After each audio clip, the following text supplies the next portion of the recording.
My name is Jack Reynolds. I am 44 years old, and for over a decade, my life has been defined by the road, specifically the asphalt ribbon beneath the wheels of an 18-wheeler. I'm a long-haul trucker. It's a job of solitude, of endless hours fueled by bad coffee and worse sleep. But it pays the bills, and for 12 years, it paid for the life I shared with Claire. I've spent half my marriage weeks on the road, sleeping in a cab that smells like diesel and sweat. I missed 10 straight Thanksgivings, 4 of our anniversaries, and countless birthdays. Why? To keep the money flowing. To make sure Claire had a comfortable 3-bedroom ranch in a decent neighborhood, never had to worry about a car payment, and could buy whatever she wanted at the mall. I was providing. That was my vow, and I honored it with every grueling mile. I remember meeting her. She was working as a waitress in an all-night diner off I-80. Claire was beautiful. All golden hair and bright, restless energy. She saw the work ethic in me, not the dirt. She used to call me her hero, bringing home the bacon. The early years were honest, hard, and good. But those years are gone now, replaced by a distance so profound you could park a semi in it. The shift started about 5 years ago, right after she befriended that group of women at the yoga studio downtown. They were different. Wealthy, polished, all married to lawyers or business owners who wore suits and golfed on weekends. Suddenly, Claire's world wasn't mine anymore. It was expensive brunches, designer bags, and whispered conversations I wasn't meant to hear. I quickly learned my place. When I'd walk into a room after a 10-day run, still wearing my work boots and dusty jeans, they would fall silent. They compared their husbands' investment portfolios to my driving job with subtle, poisonous glances. Claire, who once swore she loved the ruggedness of my hands, began criticizing our house, complaining that the sight of my massive truck in the driveway was trashy.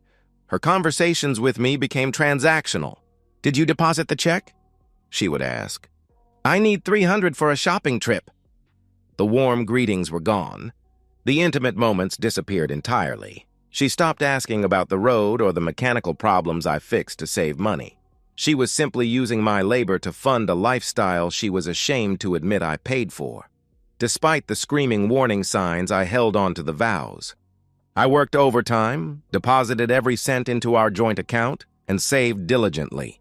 I had managed to accrue $47,000 over the years, money I dreamed of using to buy a better house, maybe start a small hauling business.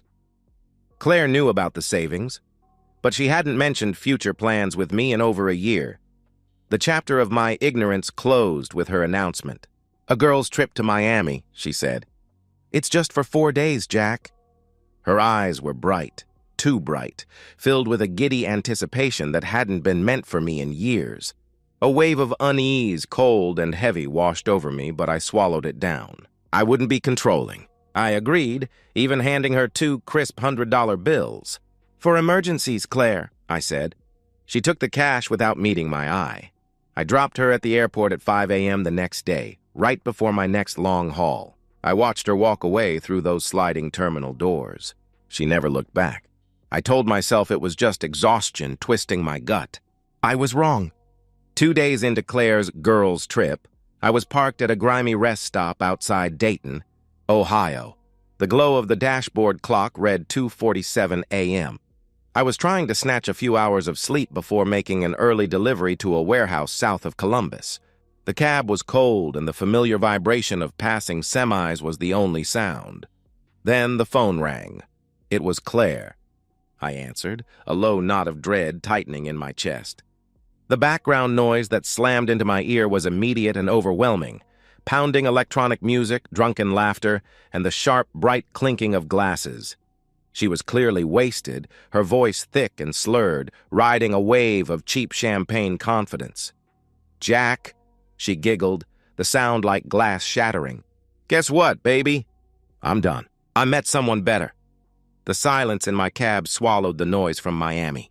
I didn't breathe. I didn't move. I simply listened to the sound of my life being ripped apart over a poorly connected cell phone line. She kept talking, the words tumbling out, laced with a cruel, entitled joy. She told me about Marco, a restaurant owner who had real money and a yacht, not some smelly rig. She'd already slept with him. It was better, she said, than being stuck with you, you boring, pathetic delivery boy. The insult wasn't just about my job. It was about my entire identity. She accused me of being nothing but a wallet for the last decade. Always gone, always absent, too tired and callous to be a real husband. "You've been a ghost, Jack," she sneered. "And Marco makes me feel alive." Then I heard them, her friends. They were cheering, a cacophony of shrieking validation. One voice, high and vindictive, yelled, "Finally! You deserve so much better, Claire." Another shouted, "Tell him you're taking the house." They hadn't just tolerated her infidelity. They had manufactured it, coaching her for years, waiting for this moment of vicious vindication. Claire, emboldened by their toxic support, launched into her final threats. She mocked the house I'd paid for, the furniture I'd bought, even the way my hands looked after a day of fixing my own engine. "I'm taking half, Jack, maybe more, since I sacrificed the best years of my youth waiting for your truck to come home." She actually laughed when she mentioned Marco couldn't believe she was married to a truck driver. My hands, the hands that built her a life, were shaking so violently against the phone they threatened to drop it. My knuckles were white, my jaw locked. I didn't interrupt. I didn't yell. I didn't beg. I recorded every word in my mind, the alcohol-fueled cruelty and the undeniable, calculated nature of her betrayal. I allowed her to empty the entire reservoir of her malice. I needed the full, unedited truth. When she finally paused, expecting the heartbroken pleas, the screaming, the emotional collapse, I spoke. My voice was low, flat, and chillingly devoid of emotion. "Have a good trip, Claire," I said. Then I hung up. For 20 minutes, I sat in the cab's complete silence. The dashboard lights seemed far too bright. Outside, the headlights of the passing traffic dissolved into streaks of meaningless color. My entire marriage, every sacrifice, every missed holiday, every one of those $47,000 saved, all dissolved into the sickening sound of Marco's name. The cold shock was overwhelming, a physical paralysis. But then the deep, agonizing hurt that threatened to shatter me began to crystallize.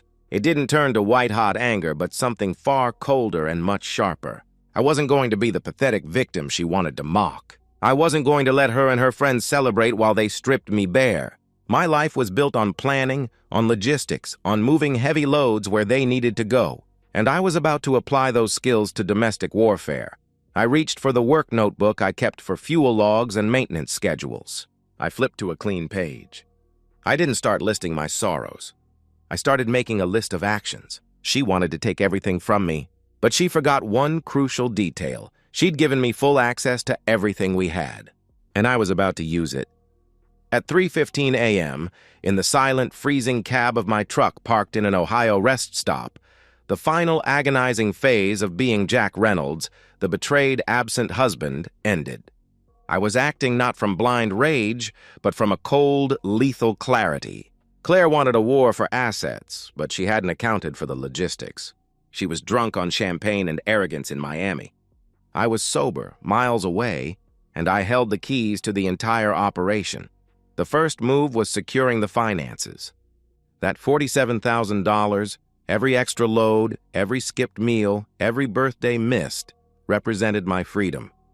Using my phone's banking app, I bypassed the joint account security and, with a few taps, initiated a transfer. The entire sum moved to a new personal account I'd opened months ago, never expecting to use it, at a separate credit union across town. Scorched earth. Every penny of my earned income was now protected. I immediately screenshotted the transaction history, the deposit logs, and the account statement showing that Claire's income contribution since her early retirement had been a perfectly round zero. Next, I severed her connection to the outside world. At 4 a.m., I called the cell phone carrier. The representative, bleary-eyed and bored, was the perfect witness. "I need to remove a line from my family plan," I said, my voice steady. "The line belonging to Claire Reynolds. Please cancel it entirely, effective immediately." The young woman paused. "Are you sure, sir? There might be a termination fee." "I am certain," I replied. "She won't need it anymore." Click. Claire's lifeline to her friends, to Marco, and to the arrogance that fueled her betrayal went dead. By 5:30 a.m., just as the sky was turning a sickly gray over the Ohio horizon, I had locked down the credit. I canceled every card linked to our joint account, the Visa she used for her yoga retreats, the store cards she used to fund her friends' expensive shopping trips. No grace period, no warning. When Claire woke up in Miami and reached for her wallet, she would find nothing but plastic bricks. I still had a delivery to make. I drove the last 2 hours on pure adrenaline, the only emotion left being an icy, calculated focus. At 9 a.m., after signing the last shipping manifest, I walked directly into the office of Hannah Thompson. I'd found her firm months ago during a particularly bad argument with Claire when I dared to dream of peace. I sat in her plush, quiet office and handed her my phone. "Listen to this," I said. I played the voicemail I'd saved. I had actually redialed Claire's number and let it go to her voicemail just to capture the background noise and her slurred, arrogant words a second time before hanging up. Hannah, a sharp-eyed woman in a charcoal suit, listened to the whole brutal confession without expression. "This makes things straightforward, Mr. Reynolds," she said, placing the phone down. She admitted to adultery, abandonment, and coercion on a recorded call. In this state, that affects asset division significantly. And since you can prove all marital assets came solely from your income," she smiled, a thin professional smile that promised pain for the opposition. "I hired her on the spot, providing a $5,000 retainer from my newly secured account." That afternoon, Hannah filed for divorce, citing adultery with evidence, and requesting an emergency financial restraining order to prevent Claire from claiming immediate support. The papers were set to be served to Claire's parents' house, her legal residence outside of mine. That evening, as I continued my route through Pennsylvania, I made the final 2 calls. First, the locksmith. I scheduled new locks and a new code for the alarm for the day I arrived back. Second, my landlord. The lease was in my name alone. I informed him that Claire was no longer authorized to reside at the property. Documentation was emailed immediately. I parked for my mandatory 10-hour rest in Virginia that night. My phone had 17 missed calls from numbers I didn't recognize, probably Marco or one of her increasingly desperate friends. I ignored them all, powering the phone off. I slept better that night than I had in years. 3 states away, in a Miami resort, Claire's fantasy was about to become a nightmare. I kept my phone off for the duration of the ride home, ignoring the furious, impotent signals radiating from 3 states away. The details of what happened in Miami didn't come from some dramatic narrative. They came to me in fragments. The terrified whispers of her friends in saved message transcripts, the time-stamped records of her phone calls to the bank, and the final broken voicemail I allowed myself to hear. It was the perfect, controlled detonation. The first crack in her facade appeared when Claire tried to buy lunch at a beachside cafe. She reached for her wallet, already planning the perfect smug photo for her social media. Her credit card declined. She laughed it off, pulling out the Visa she used for her endless yoga retreats. Declined. In the tight circle of her friends, Jessica, the ringleader, and Sarah, the timid follower, the laughter died instantly. They understood the brutal, final language of finance. Claire tried to access her bank app on her phone. Nothing. Just a dead screen, a cold, dark void where her lifeline used to be. Jessica paid for the meal, but her gaze was sharp and unforgiving. "You can pay me back later, Claire," she'd said, the friendship suddenly replaced by a debt collection. Back at the resort, the full realization hit her like a fist. Using the room phone, she called the bank. The automated voice delivered the verdict. Account closed at the request of the primary account holder. She called the phone carrier. "This line has been terminated." The credit cards, canceled by authorized user, Jack. It wasn't a glitch. I had known, I had waited for her to step onto the stage of her new life, and then I had cut the ropes. She tried calling our home number, disconnected. My personal cell, a generic full inbox voicemail. Her composure shattered. Her friends were now huddled, not comforting her, but calculating their own escape. "Can't you just work it out with him?" one suggested weakly. But Jessica, ever the toxic influence, hissed, "Don't grovel. You have Marco. He's loaded. This is just a test." Marco was her last golden hope. The next morning, abandoned by her friends who had suddenly had to check out early and booked flights without her, Claire showed up at his restaurant with her designer luggage. The man who met her was Marco, but not the man from the yacht fantasy. He was sweaty, wearing a stained apron, juggling 3 menus in a chain seafood place. He was the night manager, not the owner. There was no yacht, no mansion. He had been lying spinning fantasies to impress lonely tourists like Claire. "Look, you're cute and all, but I'm married," he muttered, gesturing to a tired woman behind the hostess stand. "My wife and I, we have an understanding when tourists come around, you know? But showing up at my work, that's crazy. Stranded." With her luggage outside a fake Italian restaurant, Claire's world imploded. No money, no phone, no husband, no friends, no fantasy lover. The hotel demanded payment for the extra night she'd stayed. When she couldn't pay, they held her bags until the bill was settled and told her to vacate the premises. For 3 days, she became desperate, begging strangers in business lobbies and gas stations for a minute on their phones. She even walked into a police station, filing a ridiculous report about stolen credit cards, which the officer dismissed instantly after checking the records, legally canceled by the primary account holder. Her fall was magnificent and total. The messages she managed to leave me grew progressively unhinged. First, a slurred fake apology, then pleading promises of change, next, vicious threats, and finally, raw, broken sobs. I listened to exactly 1 full voicemail, the last one, choked with genuine terror. I then blocked every number she'd used, deleting the rest unheard. I didn't need to hear the sound of her falling. The silence of her absence was enough. But on the 3rd day of my drive, she found a way to reach me one last time. I was sitting in my cab in a Virginia lot, charging my phone, when an unexpected notification appeared. A voice-over IP call from a hotel business center, labeled only as private number. I almost didn't answer. I wish I hadn't. That call would be the last word between us.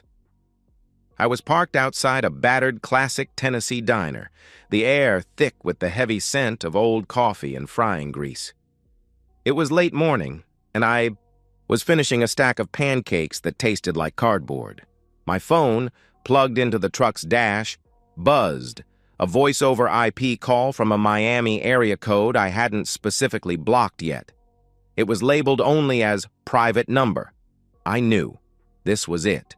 The final, unavoidable confrontation, and I was going to control every second of it. I considered letting it ring out, leaving her stranded in the digital void I'd constructed for her, a nameless, voiceless tragedy. But a strange, cold need for closure, for the final word, made me swipe the screen. "Hello?" I said. My voice was calm, almost bored. "Jack, please, oh my God, please listen to me," she pleaded. It was Claire, but not the confident, sneering Claire from the drunken call. This voice was raw, hoarse from crying, scraped clean of all her polished arrogance. It was the sound of true, desperate terror, and the sound of it confirmed everything I'd done was justified. I didn't speak. I let the silence on my end force her to fill the void with truth, and she did. She unraveled the whole pathetic tapestry of her fantasy in a single gasping torrent. Her friends, Jessica and Sarah, had abandoned her the moment her credit cards died, booking separate flights and leaving her with the hotel bill. Marco wasn't the owner. He was the night manager, a low-rent liar who had already moved on. She'd spent the last night sleeping on a plastic-smelling couch in a cheap youth hostel, and the resort had taken her designer luggage for unpaid bills. "I love you." "Jack," she pleaded, the words sounding hollow and rehearsed. "I never stopped loving you. It was the alcohol, it was Jessica, they were manipulating me. I made a mistake. A huge mistake. Please, I just need to come home. We can work through this. Therapy, counseling, whatever you want. I'll be better. I promise I'll be better. I squeezed my eyes shut. My hand was shaking again, but not from fear, from the intense internal struggle. The old Jack, the one who loved her for 12 years, the one who believed in second chances and rescue, flared up, demanding I put out the fire. Forgive her. Save her. But then, the memories hit back. The laughter in the background of that first call. The way she'd called me a glorified delivery boy. The casual cruelty when she said I was nothing but a wallet. The part of her that used me as a stepping stone. That woman was real. The sobbing victim on the line was just a performance triggered by inconvenience, not remorse. Are you listening to me? Claire demanded, her voice spiking with sharp desperation, the victim turning back into the accuser. Jack, I'm sorry. What more do you want? You've made your point. You've punished me. Now help me get home so we can fix this. That was the breaking point. The word punished. She still thought this was a temporary timeout, a severe lesson that would end with her rescue. She believed I would eventually fold, forgive, and take her back into the comfortable cage she tried to escape. She didn't grasp that I had already burned the cage down.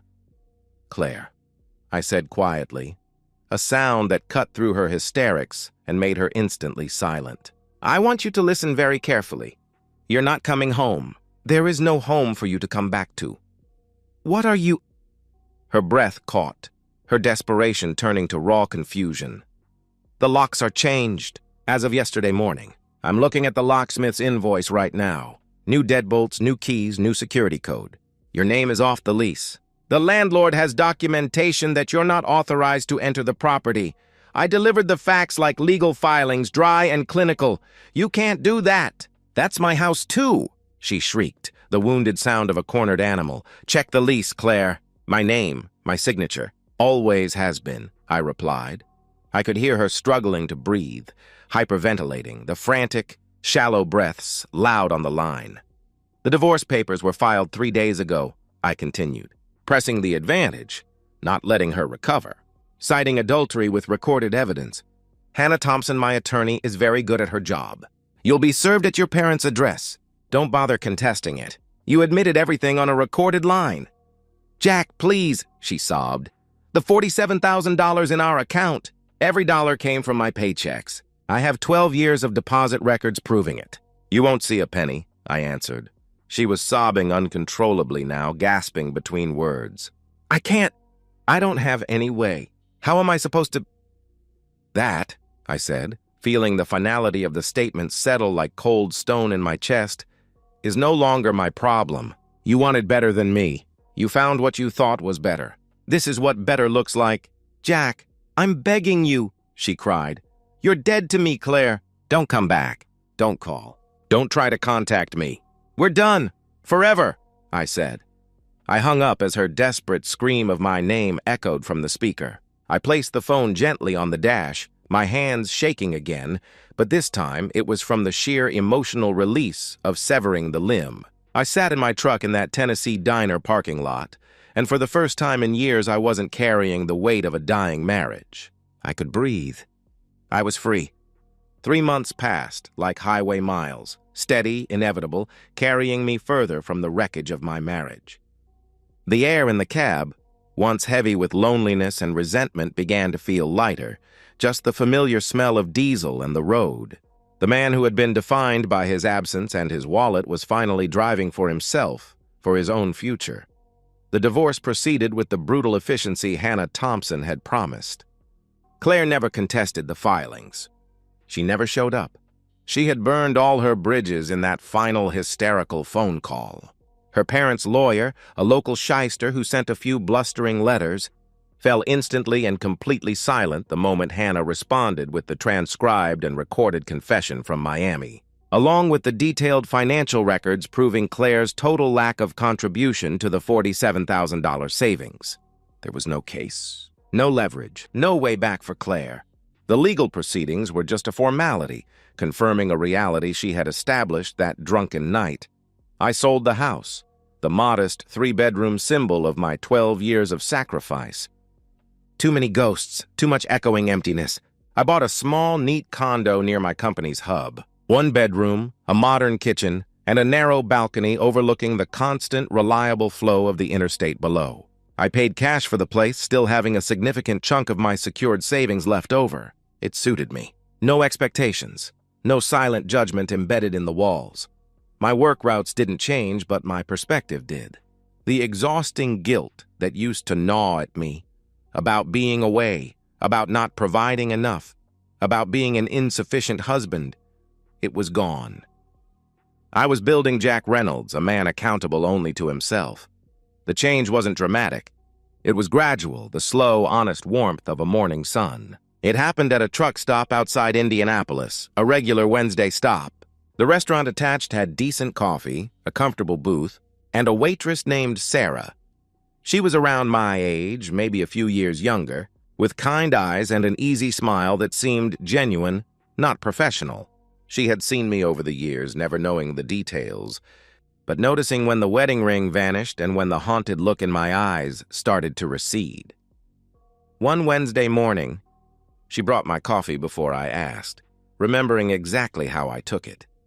Black, no sugar, long haul from Kentucky, I admitted when she asked about the fatigue in my eyes. But I'm good. Better than I've been in a long while. We talked. Simple conversations. She mentioned she'd been working there 7 years, saving money to buy a small house for herself and her teenage son. She understood the rhythm of a working life, the value of consistency, the honesty in getting up every morning and doing a hard job. She didn't judge my calloused hands or my work boots. She saw the man, not the career. 3 weeks later, I asked her out. It felt terrifying. She said yes. Our dating was slow, careful, two people who had been hurt before and knew the value of taking their time. Coffee became dinner. Dinner became walks in the local park. We talked about real things, kids, work, dreams, and the scars of past failures. Sarah didn't need me to be rich or polished or anyone other than exactly who I was, an honest man rebuilding his life. One evening, sitting on my new condo balcony, watching the constant stream of trucks pass on the highway below, Sarah rested her head on my shoulder. The noise of the traffic was a comforting hum, a reminder of the life that was mine. It was then I realized, this is what love is supposed to feel like. Easy, respectful, built on shared truth instead of a fragile, expensive illusion. I was free, and that freedom had delivered something far better than the marriage I'd mourned. The divorce papers arrived on a rainy Tuesday. I signed them without hesitation. The marriage was legally over, and the final piece of that painful puzzle fell into place. But the real, cold, poetic closure, the ultimate justice I craved, came that same afternoon from a completely unexpected source. The divorce finalized on a rainy Tuesday in October, 6 months after that devastating phone call from Miami. The weather outside matched the grim predictability of the entire process. I signed the last papers in Hannah Thompson's office, which smelled faintly of coffee and old books. It wasn't the cathartic scene of a courtroom drama. It was clinical, quiet, and profoundly anticlimactic, just a handful of signatures on legal documents, officially ending 12 years of my life. No alimony, no asset division, no ridiculous fight over furniture or pets. Just a clean severance, legally formalizing the break I had initiated months ago. "You're free, Jack," Hannah said, standing to shake my hand. Her grip was firm, professional. "I'd say good luck, but I don't think you need it.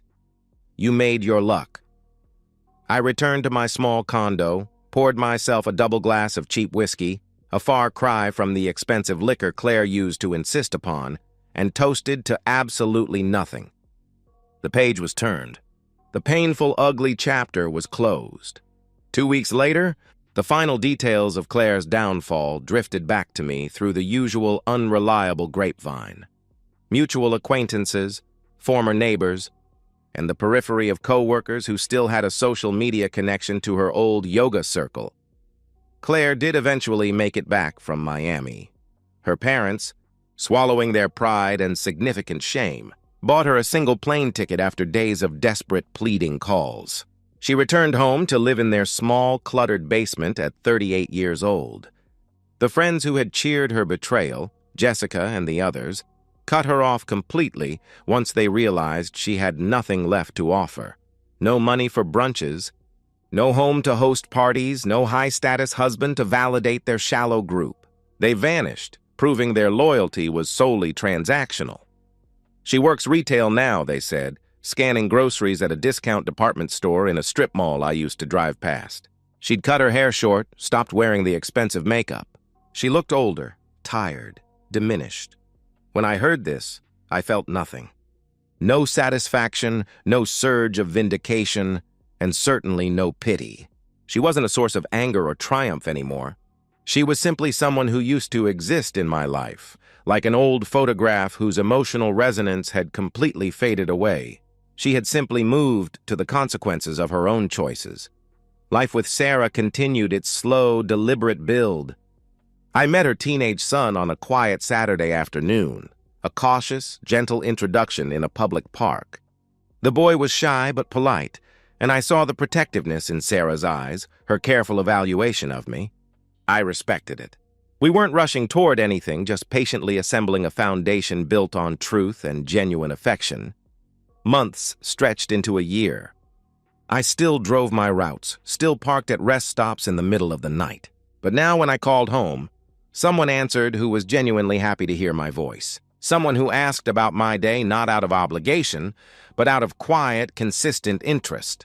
She sent me photos of the cat she'd adopted, a silly license plate she saw, or a simple text. Dinner's waiting. Life wasn't a fairy tale. It was real, based on mutual respect and the value of hard work. And that made it more valuable than the grand illusion I had chased for 12 years. On quiet nights, parked at rest stops with the engine ticking as it cooled, I sometimes remembered that 2:47 a.m. phone call from Miami, the laughter in the background, the cruelty in Claire's voice, the moment everything shattered. And I was grateful, deeply, profoundly grateful, that I had found the strength to walk away instead of becoming smaller just to fit into someone else's contempt. The road stretches ahead, endless and full of possibility, and Jack Reynolds, the 44-year-old truck driver with calloused hands and a patient, battle-tested heart, drives forward into whatever comes next, finally free. And that's the end of today's story. If you enjoyed it, please give this video a thumbs up and drop a comment below. Your support helps the algorithm push my content further. If you're new to the channel, don't forget to hit that subscribe button. It really helps me keep creating more stories for you. Thanks for watching, and I'll see you in the next one.